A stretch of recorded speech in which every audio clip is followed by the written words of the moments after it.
Mpiasa mpandraraha eo anivon'ny Université Tomasina ny tokony tsy nandray karama nandritra ny roa volana. Mpandraraha omby ao Atsalova ampiato ny tsenan'omby noho ny atsonjay miatra amin'izy ireo.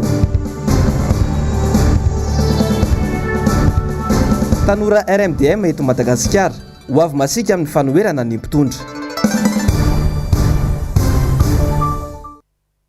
Tompoklasy sy tompoko vavy ankafaliana sy akaravona indray ny tsidihako ny tokantranao amin'ity arivariva ity tonga soa indrainao ato anatin'ny fampalalam-baovao ny fahitalavitry ny MPS manasanao ampanajana sy ampitiavana ary anaraka ny vaovao hatramin'ny farany.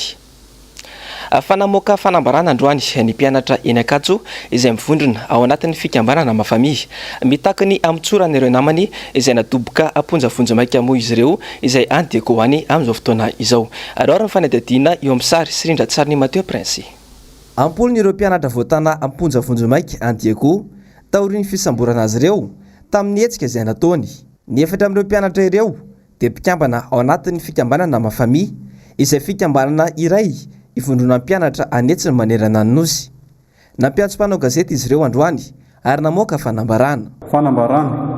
Manoloana ny zava-mitranga ao amin'ny Université Anantsiranana izay nisina fisamborana mpianatra misy araiky ambin'ny folo hatramin'izao fotoana izao. Ny fikambanana mafamia na fikambanana mpianatra ambaratonga ambony avy amin'ny faritany Antananarivo miray dia manao izao fanambarana izao. Takinay ny famoahana tsy misy fepetra sy tsy misy atakandro ireo mpianatra rehetra voasambotra misy mpikambana mafamia miisa 7. Tsy miditra amin'ny raharaham-pitsarana izahay raha misy izany fa tsy ekenay ny fanaovana détention préventive ny mpianatra ny université raha takihany ny zony no ataony. Takinay koa ny famahana arak'izay azo atao ny olana misy mahakasika ny fiainan'ny mpianatra ny université manerana ny nosy fa indrindra ny ao Antsiranana. Mangataka ny sesesa nasionaly izahay amin'ny maharay aman-dreny ara-pedagozika azy ireo mba hanaraka ny toetra raha ary hijery vahaolana. Mangataka ny mafamia manerana ny nosy mba irahina hatramin'izao olona misy ety amin'ny anjery manontolo izao indrindra fa ity olana andeko ity. Marianay etona fa izahay dia hitondra izao raharaha izao eo anivon'ny sampandraraha ny firenena mikambana misahana ny zon'olombelona satria dia hita fa misy ny tsy fanajana ny zofototra mahaolona indrindra fa ny zoa mahampianatra. Ary androany dia androany izay dia anaty taratasy any amin'ny ministera PIA. Miankina amin'ny fihetsiky ny mpitondra fanjakana ny sy ny hetsika anatsy ho hiatrany ireto mpianatra ireto. Fa tsy misy izay tsy mitokana amin'izao fotoana izao ny sehatrasa eto Madagasikara. Androany dia ireo mpiasa mpandraraha atao anivon'ny Université Tomasina indray no naneo ny tsy fahafalindy noho ny tsy mbola nandraisan'izy ireo ny karamany atao anatin'ny roa volana. Andeha raha itsika ary ny fanadihadiana nataon'ny MPS Tomasina. Ny tokony atao amin'ny CRL teo aloha ireo mpiasa mpandraraha teo anivon'ny Université ny Tomasina noho ny mbola tsy nandraisan'izy ireo ny karama tao anatin'ny roa volana. Raha fanazavana dia ny 9 Desambra lasa teo izy ireo no nisitraka izany farany. Efa nisy ny antso nataon'izy ireo tamin'ny filohan'ny université ny 4 Febroary lasa teo saingy nilaza ity farany fa ny ministera mihitsy no tsy mandefa ny volan'izy ireo. Milaza ny anositina eo anolohan'ny baron'ny filohan'ny université araka izany ireto mpiasa ireto raha ampitso ilazan'izy ireo ny marary azy. Maro ireo mpiasa mpandraraha ato université manofa trano no voahorokorony tompotrano satria sy mahavoaloha nofa trano isolo. Maro ireo zanaka mpiasa no voaroka any am-pianarana satria sy voalohany saram-pianarana. Noho ireo antony voatanisa isy ambony ireo takinay ny fandoavana karamana volana janoary sy febroary 2024 farany izay haingana. Faharoa takinay araka izany ny sy atapatapaka isony ny karamanay ka ho tonga ara-potoana manomboka ny volana mars. Takinay ny fanorenan'ny Université Tomasina izay sy mety fatakinay ny fanoneran'ny Université Tomasina izay mety ho sazy omen'ireo banky mpiasa sy rairay vokatra ny fahatarany karama. Raha ny fanazavana trany dia milaza ny tsy hijanona ny fitokonana raha tsy mivaly ny fitakian'izy ireo. Sama teo amin'ny Université ny Tomasina rahateo nitrangana fitokonany mpiasa taka izao. Fa velotaraina ny mpandrara omby ao amin'ny distrika Natsalova amin'izao fotoana izao. Iara-ny fanararaotam-pahefana mantsy izy ireo amin'izao fotoana izay ataona solombavambahoaka iray mpanaradia ny mpitondra fanjakana any an-toerana. Ary ny fanadihadiana entin Jessica Miray eo amin'ny sariny Tahiriniana Ranarynirina. Manao antsoavy ireto mpandrara omby eto Antsalova ireto. Manararaoam-pahefana ny solombavambahoaka avy amin'ny fanjakana any an-toerana. Manjaka ny antso izay sy mitsindry azo lena ataon'ilay solombavambahoaka amin'izy ireo. Ny zavatra olona toko dia maro be da be mihitsy tsy amin'ilay mpitondra amin'ny olona ambanivohitra piompiomby tsy amin'izay komersa fa nandritra izay nitondrany députénay izy iny dia niakasitrahanay satria izy iny nanjidata aminay tao tena nilamina mihitsy ny tao aminay fa raha fa izy tao amin'ny député nahazo place vao maiky nanenjika anay vahoaka ino ampirofan' izany ianareo fa manao fitaraina manao zavatra miteny aminy dia zavatra fanenjehana anao tao fa tsy hoe mba misy fandaminana hoe zao ne ny tokony natao zao tokony hatao izy ane solombavambahoaka afaka miteny izy zavatra tsy marina anilany sy anilany fa tsy hoe anenjik'olona zay miteny dia alahelo zay fidy anazy ny zavatra ataony zao raha fa misy zavatra fangatahana dia tsy niazy ihany ny teny ihany no azo atao fa tsy afaka mamorona hoe fitaraina na ino fa ny zavatra ataony hoe zao tsy maintsy atao dia tsy maintsy taterahina. Marina fa zay olona miteny an'io députéna io na zahay ary na miresaka zao dia rahonany gadrainy zahay députéna ao Antsalova io rahonany zahay indrindra moa ny any aminay kolotara dia zany mahatonga anay mandefa nyty vaovao ty fa gadrainy hoe menasy tonga dia gadrainy foana zany le olona ary ataona amorona ny zavatra anenjena anazy foana zany zahay vahoaka indrindra moa fa zahay commerçant.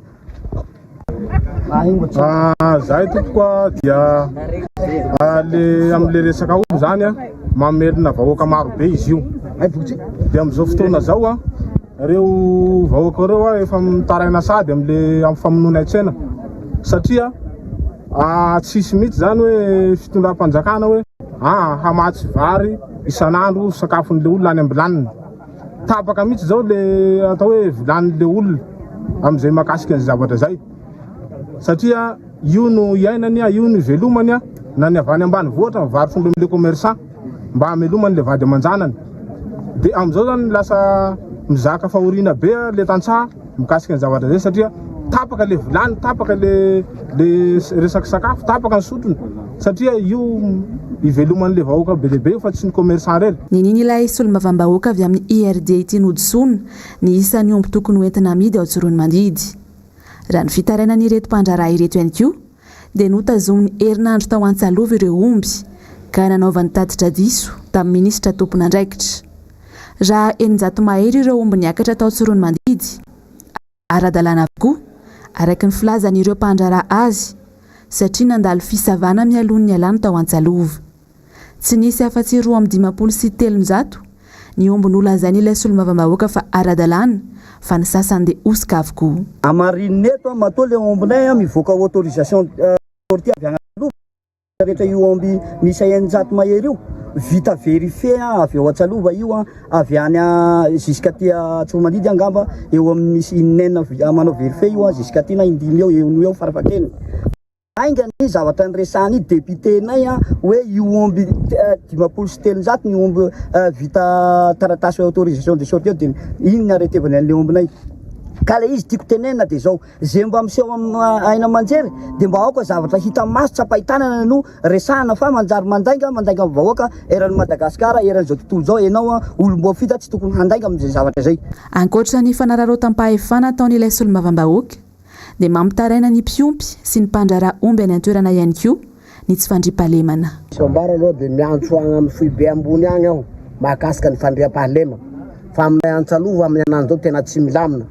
Omboko tamin'ny lahady igny andevo revo dia misy dahalo 7 hangalaka azy eo amin'ny andro marandray be amin'ny 7 nefa raha fa lasa io omby io dia tsisy mpagnaradiana miaramila ny fanjakana fa zahay tompony vitsivitsy anisa tsy manana basy mahery vaika no magnaraka ny ombinay dia aiza moa sakena ny dahalo mitondra basy mahery vaika dia mipody koa zahay rehefa avy eo dia lasa ny omby hatran'izao efa misy omby 30 mahery no lasa ndahalo ao Antsalova ao amin'izao fotoana izao ka miantso anareo zahay vonjeo anareo zahay Antsalova fa maty tena maty tsy milamina zahay Antsalova ao tena tsy milamina mihitsy amin'ny distrika amin'ny melaky iabiaby.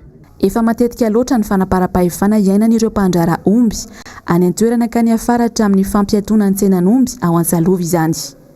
Manao antsoavo moa izy ireo ny amahana aingana izao olana izao.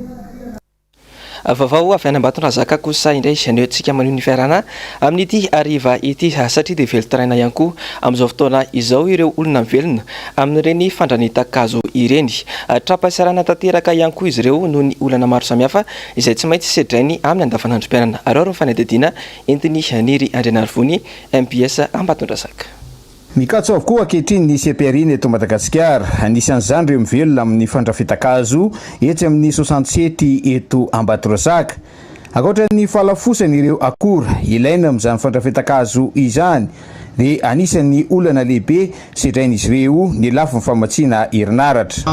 Fandehantsena aloha izao azo atao hoe tsisy tsy mandeha ny tsena ny hazo miakatra ny romanalina nefa ny tsena tsy miantona tanteraka, ny orana miantona, ny tsena tsisy nefa ny maskarena hazo miakatra ny romanalina. Maina kokoa moa izany amin'izao fotoana izao noho ny toy izay hoe tamin'ny taon-dasa izany mbola hoe azo iriranana mividy kazo fa izao mividy kazo miakatra mividy tsisy. Ny olana sedrainay izany izao dia ny resaka jiro miakatra ny romanalina koa nefa ny courant jirama.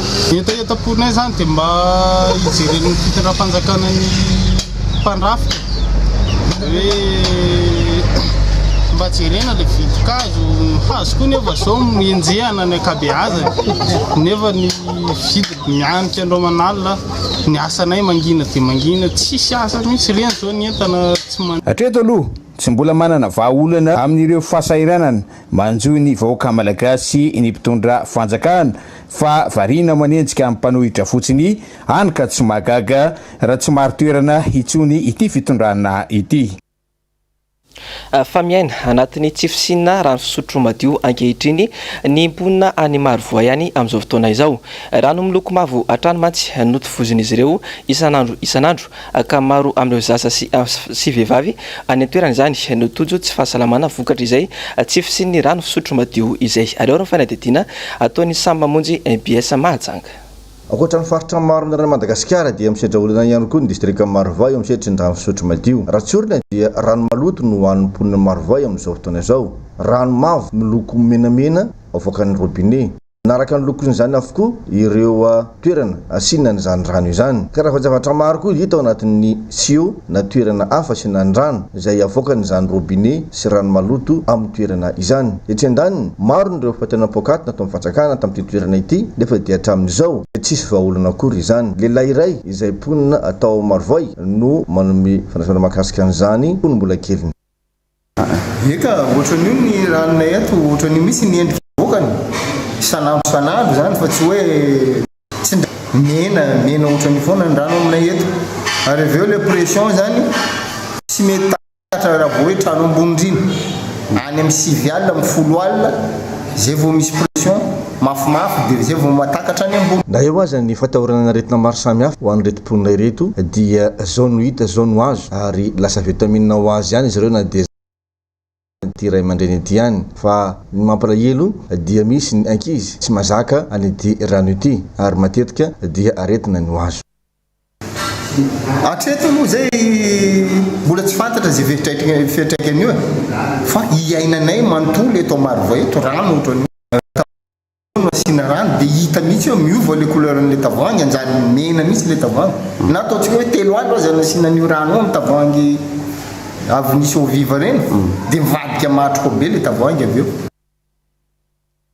Aza maneran-tany kosa indray dia ankoatra nisy azy amin'ny resaka herisetra saika hita manerana ny firenena rehetra indrindra nandritra ny fotoana ny fibohana dia nametraka didy vaovao ihany koa ila Frantsa mahalona ny fanavakavahana any an-toerana amin'izao fotoana izao.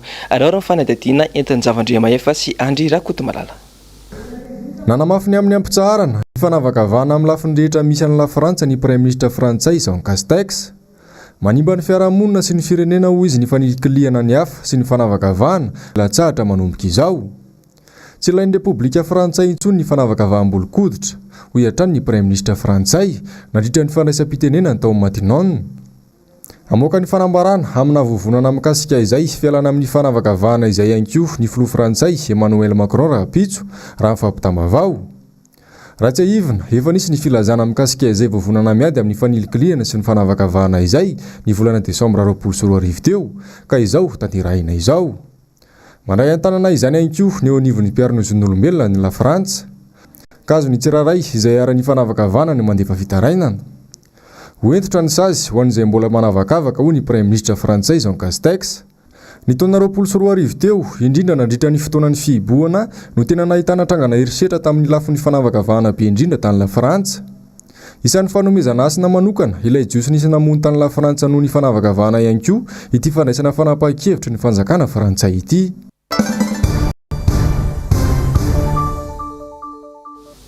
Ny vavaon'ny politika kosa indray ny antsika maneho ny fiarana amin'ity hariva ity. 12 febroary taona 2024 7 taona katroka lasa izay no maty voatifitra teo Ambohijatovo ambony ny kolonely Richard Ratsimandrava. Tahaka ny taona dia nisy ny fanamarihana ity daty ity teny Ambohijatovo ambony teny androany. Tena toerana indrindra nanao ny fanadihadiana Jessica Miray teo amin'ny sariny tahirinena Ranarinirina. 12 febroary 2024 12 febroary 2024 7 taona no nitifirana ny kolonely Ratsimandrava teto Ambohijatovo ambony. Ny arivany 12 febroary 2024 no nisy nitifitra vararaka ny fiara 404 mainty nitondra azy amonjy fodiana teto Ambohijatovo. Ratsy ahivina ny tantara. Ny 5 febroary 2024 natolotry ny jeneraly Ramanantsoa azy ny fahefana feno hitondra ny tany sy ny fanjakana ka nanekeny ary nilazany ilay fehezanteny ahafantarana azy hatramin'ny androany fa tsy miamboadidy ao mon général. 9 andro monja taoriana nandraisan'ny fahefana lavony mbala teto Ambohijatovo ambony izy tokony ho tamin'ny valora alina ny 12 febroary 2024 raha iny amonjy fodiny iny. Lavony araka tamin'ny mpiambina azy roa. Isan-taona nisy androany ny lanonam-pahatsiarovana ny nahafatesany teto Ambohijatovo ambony, toerana nisehony tifitra sy misy nitsangam-bato fahatsiarovana azy. Nanatrika ny fanasana ny solotenan'ny filoha Marc Ravalomanana. Nalefa ny Andriamatoa président Marc Ravalomanana tokoa moa ny tenako isolotena azy amin'ny andro izay andro natao ankalazana ny fahatsiarovana zany ny nahafatesany kolonely Ratsimandrava. Kolonely izy tamin'izany fotoana zany. Ny président Ravalomanana dia noho ny adiditsy andraikitra be dia be saniny zany tsy afaka nakeo izy fa kosa miara amin'ny tempo manana fomba miara amin'ny tempo amin'ireo le fianakaviany ny maty na gendarme io na miaramila na polisy teo am-piarinasy zany. Ary indrindra moa zany fa ny fianakaviany kolonely Richard Ratsimandrava. Zay ny afatra avy any aminy zany dia ampitaiko zay zavatra izay zany. 70 taona izay mbola mifono mystera tanteraka ny fahafatesany. Ny ankamaroan'ireo olana anontanianay azy tsy mahafantatra akory ny tantara. CV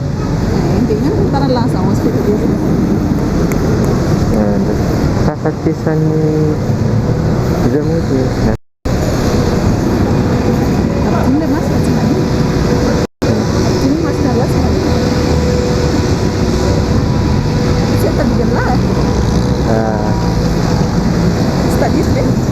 misy inamo misy président tsy président moa zany fa tamin'ny Richard Ratsimandrava. Ina ny androandroana fantatry izy 11 février androany ina fahafantaran'izay 11 février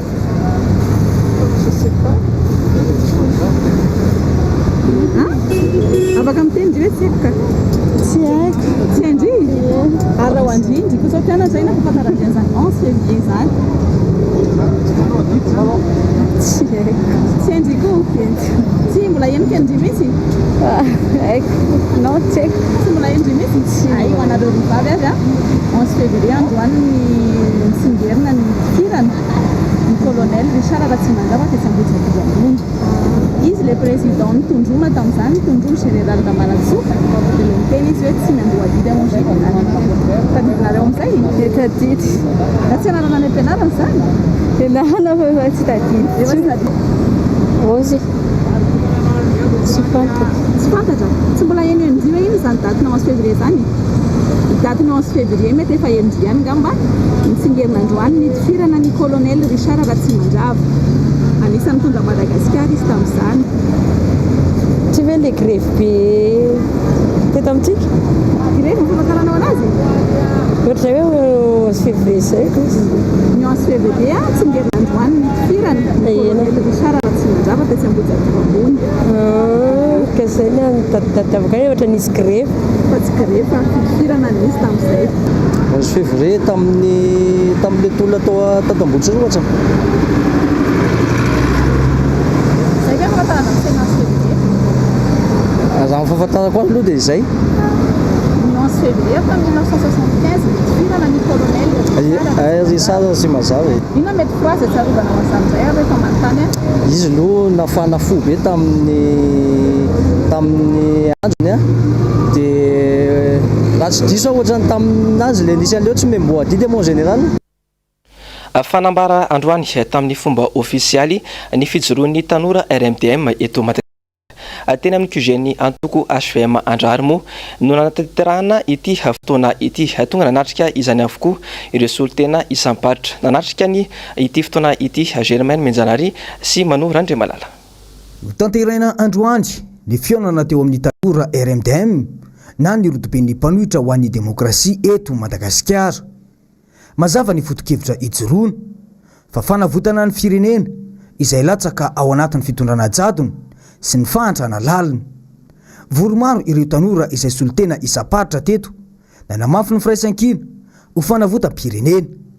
Misaotra mitafotafo ho any Andriamatoa Filoha Marc Ravalomanana zay tsy nikely soroka noho ny fitiavana antsika vahoaka malagasy sy ny fitiavana antsika tanora dia na dia misy aza ny fanenjeke dia mijoro hatrany zany ray aman-dreny zany a noho ny fitiavana an'ity Madagasikara aty a zay miaraka amin'ny tanora RMDM ray manontolo manerana nosy dia hijoro manjakariva sady tsy hanaiky ny zavatra ataony zao fitondrany zao a miakatra ny vidim-piainana miakatra ny vidim-bary maresaka ny fanenjekendrehana ny mpanao politika zay tsy mitovy hevitra aminazy etsetsa. Tsy tsangan'olona no ifamondronana ny hery ao anatiny ity vovonana ity fa tsangan-kevitra. Mizara efatra mazava tsara izany ho an'ny RMDM satria Madagasikara dia any vahoaka malagasy fa tsy ho an'ny vondron'olona sy antokira ihany. Ny voalohany dia ny fikatsahana ny tombontsoa iombonana eto amin'ity tandrazana misy atsika ity. Ny faharoa, ny ametrahana ny tena demokrasia marina ka tsy mitanila iaina ny firenentsika. Ny fahatelo, fampiavana pirenena mba tsy hisolo-kafa itsony no hitrandraka sy angalatra ny aren'ity firenentsika ity. Ny fahaefatra sady fara zay tsy kely fa tsy maintsy ho arenina ity firenena ity amin'izao endriny misy azy zao. Ka ny RMDM dia manana foto-kevitra lehibe dia ny fanorenana ifotona any Madagasikara. Na itsy kosa ireto tanora ireto manoloana ilay fanapahan-kevitra ho fivoriana isan-kerinandro ho an'ny mpitandronana. Tsy ny mpanohitra ho izy ireo no manafana ny raharaha politika eto amin'ny firenena fa ny mpitondra ihany. Rehefa mivorivory, rehefa maneho hevitra dia lazaina fa hoe manakorotana firenena zay ny voriany ny OMC omaly manainga mavesatra ny ao amin'ny tafoka. Anareo dia tanjoka arme voziny efa dernier rampazany vazaha ampiasao zay satria anareo dia manamboninahitra tanjoka ary ny vozina iaro ny voaka sy ny fanarana fa sy iaro mpitondra zay efa miderape magnitsakitsaky lalam-pandrenany mampijaly vahoaka sy voametrize ny vidim-piainana eto ka izay io mampisangana anay ato amin'ny tanora RMDM zay agnetagna anay tanora erany Madagasikara sy sagnavaha na dia nanoana ny fitondrany io taloara efa grand complet ato misy an'izany ato nanoana ny fitondrany io. Tsara moa ny manamarika fa niatrika ity fotoana ho an'ny tanora RMDM androany ity ireo filoha-lefitra misy enina any amin'ny faritany eto Madagasikara.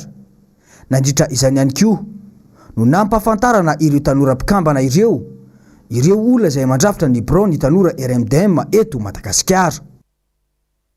Fanandritra ny fionana izay nataon'ny tanora RMDM teny Andraharandroany dia nisy ny fanambarana lehibe izay nataon'izy ireo. Fanambarana izay niompana indrindra tamin'ny fianam-bahoaka amin'izao firenena izao. Germaine Menjanary teo amin'ny sary manora Andriamalala Atrany. Potika ny firenena farany amin'ny manitra indrindra maneran-tany Madagasikara. Tafakatra hatrany amin'ny 700 ariary ny iray kapoaka amin'ny vary. Olana ny rano, olana ny jiro, ny asa tsy misy, manjaka ny tsy fandriam-pahalemana. Ireo no isan'ny teboka no tsindriny ireo tanora RMDM androany. Ny tanora no avin'ny firenena, noho izany tsy maintsy ijoro izahay hiaro ny taranaka faramandimby. Fanambarana sosial tsy ho dia tsy hita ny zava-misy ankehitriny manoloana ny sosial bahoaka izay miakatra izay tsy izy ny PPM. Ohatra amin'izany ny vidim-bary, ny gasoil, ny jirama miakatra avy telo eny ny facture, ary koa ny maro hafa izay tsy voatanisa eto tokolasy tokovava. Fandriam-pahalemana mampikoaikoaika ny vahoaka malagasy ihany koa ny tsy fandriam-pahalemana mila jerena kaiky izany lafin'izany. Lalàna eo anivon'ny lafin'ny lalàna kosa dia mila tantandalàna Madagasikara.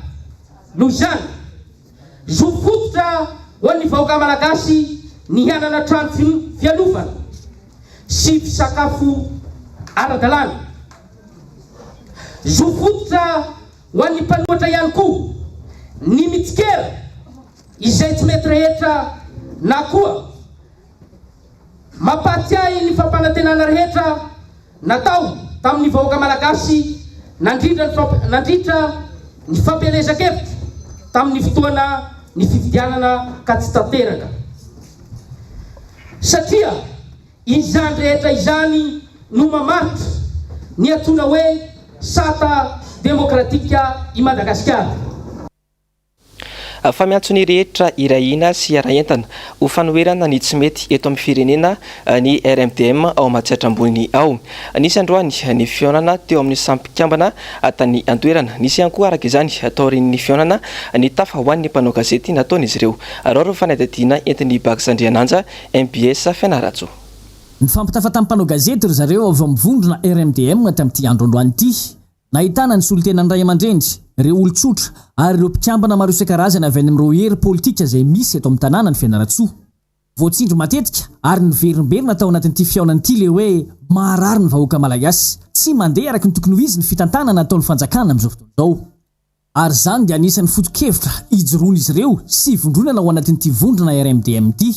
Na zany na jany anefa dia manana didy sy andraikitra ihany koa ny olom-pirenena tsirairay, indrindra fa ny tsy mitovy fomba fijery amin'izao fanjakana izao ka fotoana iray nanamafisany reto mpikambana ato amin'ny RMDM reto ny antso zany ho an'ny olom-pirenena rehetra, tsy voatery hoe antoko politika na fikambanana fa na olon-tsotra ary dia afaka miditra sy manatevin-daharana an'izany RMDM zany. Ka miantso ny vahoaka ny Fianarantsoa rehetrarehetra zahay hanambatra ny hery ao agnatin'ny fanoherana. Ny fanoherana ataosika eto dia fanoherana manaza ny fenitra demokratika, manaza ny tsirairay daholo.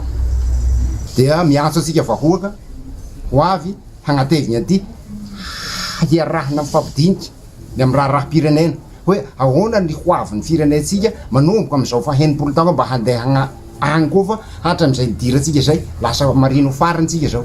Efa andiany farika amin'ny 20 taona nahazahoana ny fahaleovantena isika malagasy ary anisan'ny reharehan'ny fitondrana amin'izao fotoana izao mihitsy le hoe zay tsy vitan'ny mpitondra teo aloha dia ho ataon'ity fitondrana ity ao anatin'izao fitantanana ny tany sy ny fanjakana izao.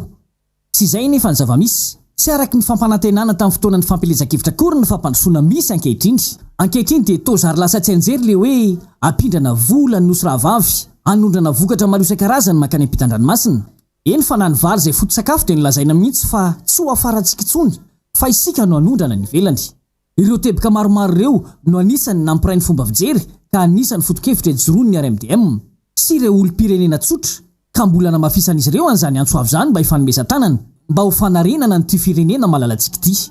Nampahoriana ny malagasy tao anatin'ny volana maromaro folovolana nanaovana ny fiompiana nefa na ny herinandro monja sy voasahan'ny fanjakana na mahany olana na menao zay banga zay misy aza olo tena na nyray andro sa voasahan'ny fanjakana zaho dia misabaditaka amina resaka vary na farina avy any andafy ty amina firenena mpamokatra vary ty 10 sy 10 hoe 10 sy rivo ny kilao hoe 5 kilao isa tokantrano voasahita akory zay hoe izy tena madinika efa niovandray hoe 200 sy rivo ny kilao hoe aroana Antananarivo fa ny filohan'ny repoblika ve be ny tanàna Antananarivo sa filohan'ny Madagasikara manontolo eny amby 20 tapitrisa.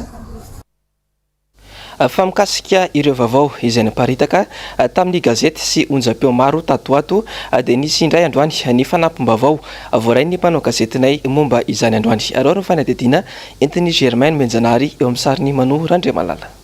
Isan'ny vaovao maresaka amin'izao fotoana izao ny filazana fa misy fitaovam-piadiana tratra tao Ankify nosy be Elville ary isan'ny nanambara izany ny Ainao Manjery sy ny gazety izay manohana ny fitondrana ankehitriny. Ny fanontaniana mipetraka manoloana ity raharaha ity dia tsy mbola misy sary miparitaka indrindra fa ao anatin'izao fivoarana ny teknôlôjia izao na tamin'ny Facebook izany na tamin'ny Ainao Manjery.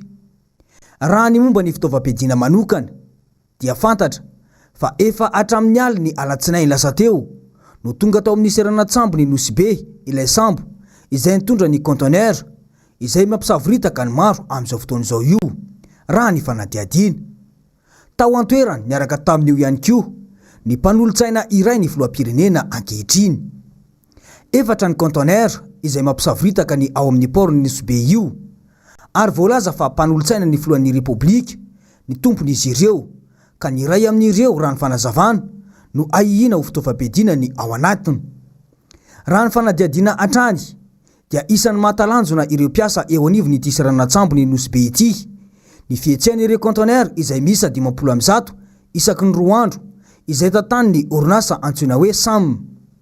Mahakasika kosa ireo mercenaire izay nolazaina fa nafaran'ny Filomary Karavalomanana dia fantatra fa misy tokoa ireo teratany Afrikanina Datsimo tonga tamin'ny sidina io saingy mpiasa ao amin'ny asekina izy 10 ireo izay mipetraka ao amin'ny hôtel ravitsara amin'izao fotoana izao raha ny fanazavana hatrany.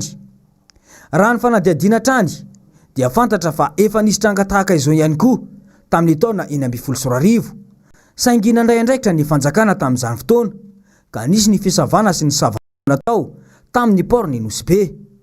Inona izany no sakana tsy andraisan'ny fanjakana andraikitra momba ireo conteneur izay mampiahiany maro efa andro maromaro izay. Fa misy ny hetsika izay karakarainy ny komity ny miaro ny sy fiombonana manoloana ny fahasarotan'ny fiainana amin'izao fotoana izao. Ampandraisana andraikitra araka izany ny isa-tokantrano manoloana izany fahasaranana izany. Arao ny fanadadiana eo amin'ny sary Sirindra-tsany Trankalona Mateo Prince.